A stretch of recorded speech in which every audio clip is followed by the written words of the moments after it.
honored that we get 3 minutes in front of y'all, just like we do in front of the TVA board. So you all will get the exact same amount of information. I appreciate y'all taking the time to do this. Those in government, I served on the staff of Governor Bush, President Bush for a number of years, and been in business. We've got a lot of policy decisions that are in front of us. You all do specifically, and it's not easy to come to agreements for the path forward when it's so uncertain.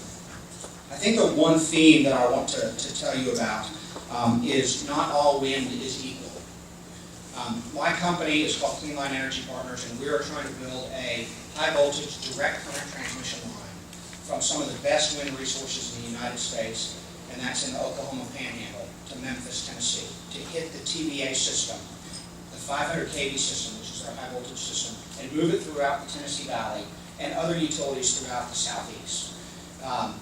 All of these development costs are being borne by Clean Line Energy. There's no TVA cost involved. There's no federal dollars involved. There are no other utilities involved at this point in time.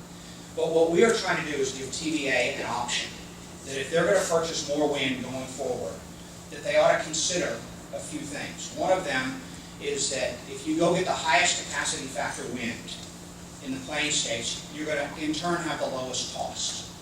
And low cost, obviously, you've heard today that low cost is an important economic driver in the valley. Secondly, that utilizing an HVDC line that is really a direct point-to-point transmission line, where you do not incur congestion costs or you do not have curtailments, is an important piece to consider, because TVA can really measure how much comes on their system and how much comes off their system without the other parts of the power system interfering with how much wind energy they get.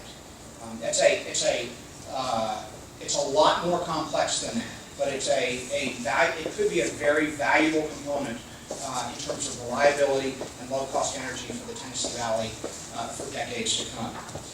I thought it was a great discussion that Len brought up about manufacturing. I have a fairly robust database of wind manufacturing suppliers in the United States. And according to my database, it's not perfect, but there are over 200 manufacturing companies, 200 manufacturing locations of those in the wind supply chain in the 7 states that TVA serves. And those are huge, huge jobs. Those are transformers, towers, nacelles, blades, huge amounts of steel, millions of tons of steel for both transmission structures as well as towers for wind farms. So, last point is, wind is not created equal. And that is because at higher capacity factors for wind, and that means the more that it blows, the lower the cost will be. So as you go through this process, be sure to ask the question, are we getting the best wind and for the lowest price? And if not, is there a way to access that outside the valley in an economic way in order to keep low rates for the Tennessee Valley and the surrounding southeast region? Thank you all. I wish you luck. I will see you in the future. I've seen many of you before, but you all have a great task in front of you, so thank you very much.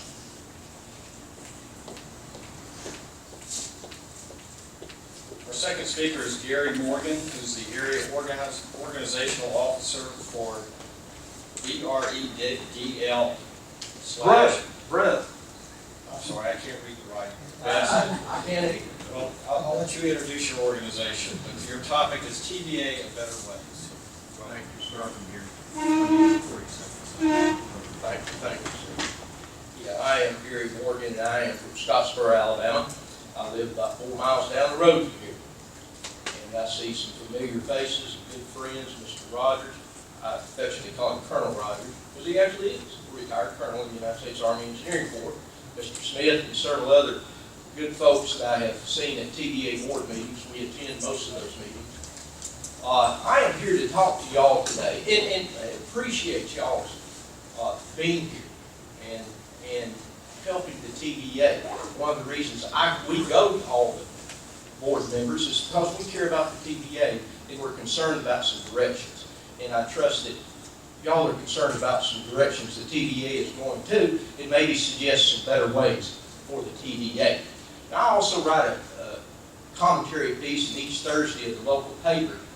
Last week, I was talking about the TVA, and I was talking about some problems that the TVA has. One of those problems is their debt. The TVA's debt is tremendous. Our president has said, hey, he's thinking about selling the TVA. We don't think that's a good idea, and I'd be willing to bet some of y'all don't think that's a good idea. But the debt is a problem. $43 billion of it. He said, wait just a minute, that's not statutory. Well, that's right, but it's also the interest on the debt. Business people, people that manage your own home budget, that interest on the debt does matter. And so you got a $43 billion worth of debt, and guess what? The reason for that debt is it's nuclear power. That is one of the reasons the groups that I represent, the Blue Ridge Environmental Defense League, our local chapter, the Bellefonte Efficiency and Sustainability Team, Mothers Against Tennessee River Radiation, we don't like nuclear power. We think there is a better way for TVA to produce power more economically and will benefit communities. That debt. First of all, you hear this thing about nuclear power, it's clean, there's been no deaths. But the fact is, there has been deaths in nuclear power, deaths and sickness. On October the 6th, the Energy Employees Occupational Illness and Composition Program, EEOICP is short, and you can pull this up online. It reports that there's been 98,717 workers who are sick and dead, and that has cost the American taxpayers $9.8 billion. These are nuclear energy workers, and not everybody is listed on the EEOICP program, and that program has been in existence only since 2001. Before that, the sicknesses and the problems were not really, we're kind of secret about it. They wouldn't tell us the truth. A better way. I heard some comments here about 49% of TVA's energy production is clean power. Well, I'm going to take issue with that and basically submit to y'all that you ought to check into that, because the figures I have, that is not true. First of all, let me tell you what the wise geek says in hopefully 30 seconds about clean. Clean energy specifically refers to energy produced from resources without creating environmental debt. Nuclear power has an environmental debt. Coal has an environmental debt. Many things. Ash, that's an environmental debt. That waste that is out there. Nuclear power for hundreds and hundreds of years, that's the debt. Nuclear power is not clean. So this business, the TVA telling folks that should be knowledgeable that nuclear power is clean, it is not true. There is a better way, that is through renewable and sustainable resources. That includes hydropower. And we are recommending that a flex power system be looked into. GE has a flex power system that includes natural gas and variable sustainable resources. Thank you for your time. That's clear. It just could be one way to get more time.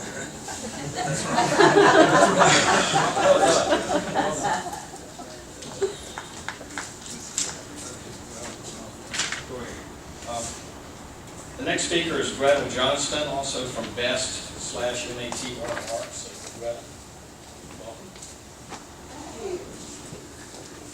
This doesn't count your allotted 3 minutes. Thank you so We'll see much. what Okay, thank you. I have a letter that currently is in front of you, just to let you know. I didn't know how well versed you all are in energy efficiency and renewables, but I thought a good place to start would be with energy efficiency, because our group really thinks that is the foremost, most important way for us to deal with our energy problems in the 21st century. In fact, studies show that in America, we can reduce our energy consumption by 30 to 75%. It's astounding, but that's what the studies show. And in the South, a study with Georgia Tech and Duke University with Ms. Marilyn Brown heading the Georgia Tech team found that just in the South, in one decade, that with energy efficiency, the aggressive measures, we could save $41 billion and create 380,000 new jobs, and reduce the need for new power plants and save 8.6 billion gallons of our precious fresh water. This is something to me that TVA's only having 1% energy efficiency in its budget and its pie chart, to me, is just unacceptable. I'm a TVA fan. Both my parents work for TVA. I want TVA to lead the nation in the 21st century of showing that we can, in fact, be completely independent from other countries, from dirty resources. We don't need coal, we don't need nuclear, and we don't really need gas. And Scientific American studies, there are lots of studies out there that show that. You can go to our website at matrr.org and find more information. But I wanted to just read to you quickly 7 reasons that it is so economical to go with energy efficiency rather than nuclear. One is that you just eliminate the need for high risk and expensive nuclear power.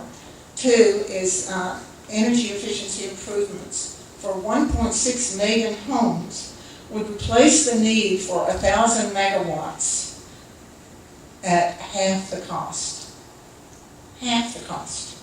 Okay, that's also improving the lives. Okay, it improves the lives of the customers by providing home energy improvements that result in more comfortable homes and improved resale values. It saves customers money by reducing their electric bills every month so they can spend that money on our economy, our local economy. That's an immediate improvement in our lives. And it saves our precious fresh water and ends the production of more nuclear waste, which Garry was being generous saying hundreds of years. It is 1 million years of dangerous, toxic poisons that we're putting in our environment and leaving for future generations. Thank you so much for your time and for your service to TVA and our community.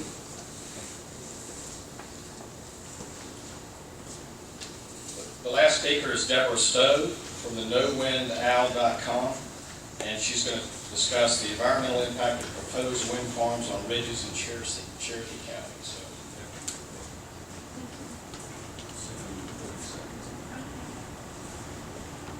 thank you for allowing us to speak today. I've got a little note here. If I can get to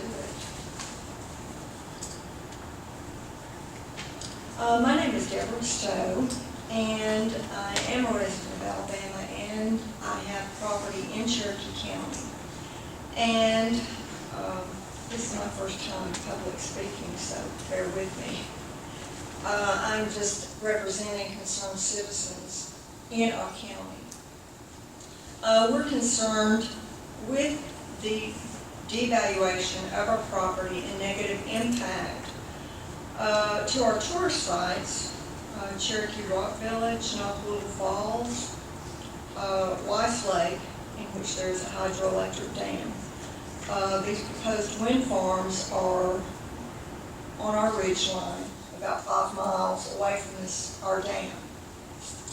And the ridge line from Little River Canyon National Preserve to Knock Little Falls is very unique and has many underground springs and wells. And we're very concerned with the disruption of the water flow by the placement of this wind farm, and also whether there is sustainable winds in Alabama.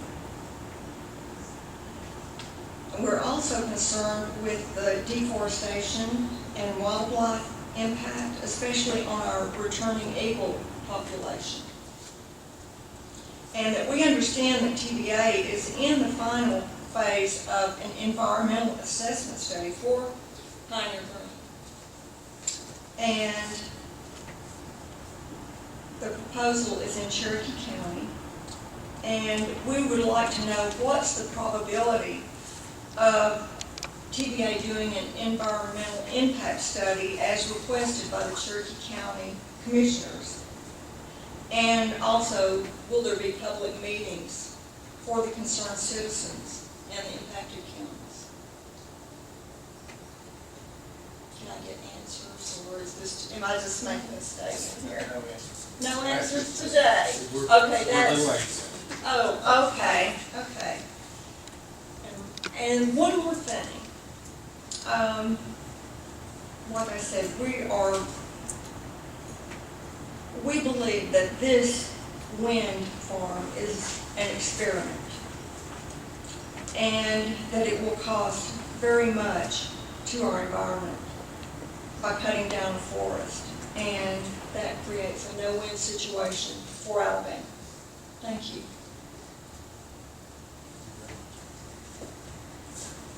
Well, thank you to all the speakers. Thank you for your input. I'm sure it will be carefully considered by this group. And again,